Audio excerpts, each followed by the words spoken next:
Welcome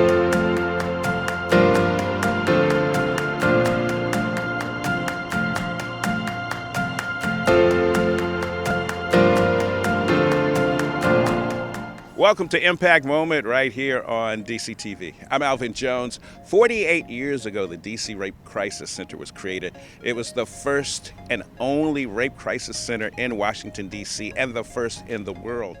Right now, as you know, with COVID and, of course, with things like Me Too, the need of a rape crisis center, a need for a place where a woman can go to feel safe to address her issues is very important. And that is why we have right here with us right now an Impact Moment, Indira Hennard. She is the CEO of the DC Rape Crisis Center. How you doing? I'm doing well. How are you? I am doing fantastic. Great. Like you said, we are adjusting to the new climate. Absolutely. As far as heat and world events. Yes. America had a chance to see with the Brett Kavanaugh hearings what actually happens to women when they've been assaulted physically, mentally, emotionally.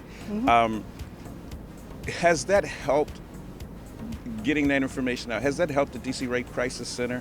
Yeah, so I think ever since the start of the Me Too movement, right, and definitely when Dr. Christine Blasey Ford, when she gave her brave testimony, what we saw as a result of that is that survivors of sexual violence were disclosing and have continued to disclose in record numbers. Our team was privileged enough to be on Capitol Hill during that time supporting survivors of sexual violence, and so what happened is that by survivors seeing Dr. Ford be able to stand in her truth and give her testimony, it gave them the courage to stand in their truth and give their testimony. And so we've seen an ongoing increase in requests for services.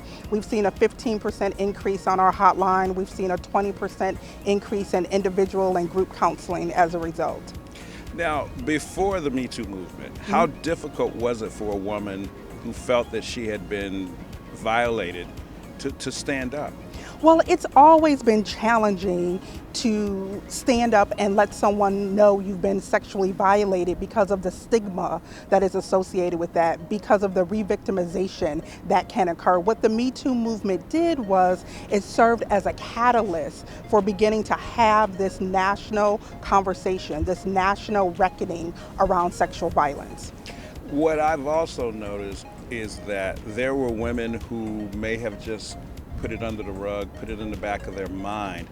And when the Me Too movement came about, when you started seeing people talk about their experiences, in this case with Bill Cosby, Harvey Weinstein, is that these women got more in touch with the feelings that they had repressed. And did you find for some of them it was good for them to step up into it, and for some that it became more painful to bring it back up? Yeah, so I think what we are clear about is that no survivor of sexual violence owes you their story. And for some, being able to speak your truth is healing. And for others, they just aren't there yet, and they may never be there, and that's okay. So what you're saying is, if a woman has had an experience, how she deals with it is her business, and she has to make that choice of what she's most comfortable with. Absolutely. Each individual survivor is different, right? So there is no straight path to healing, and there is no one monolithic way to heal, and every survivor is going to do what is best for them. So let me ask you this. In the last 6 months, what have you discovered that kind of made you go, wow, I didn't know this, or now I get it, or I didn't even know I didn't get it? So, I think we are always learning from survivors of sexual violence because the healing journey is so different, right? The healing journey happens in a spiral format, right? So at one point, a survivor could be at A, B, C, and the next point they could be at E, F, so on and so forth. And so what we're clear about at the DC Rape Crisis Center is that survivors are the GPS in which we take our direction from. So we're always learning. We always want to know from them what is working, what they're needing, and how we can best, as a Rape Crisis Center, help facilitate their healing. So you're telling me that DC Rape Crisis Center is basically responding to their needs and not dictating what their needs should be? Absolutely.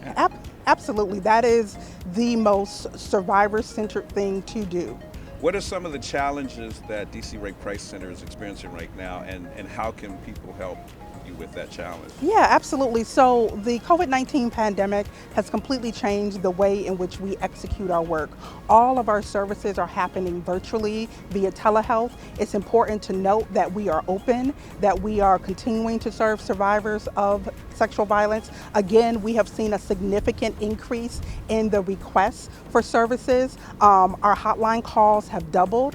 Our hotline calls have played an important thread in survivors of sexual violence. What we know is that the hotline is not just a crisis line, but it's also a lifeline. So the folks that are watching, how can they help you in your efforts? So I think, folks, one, we want people to know we're open. Two, our hotline is 24/7. If folks are needing support, it's 202-333-RAPE. We encourage them to go to our website, which is www.dcrcc.org.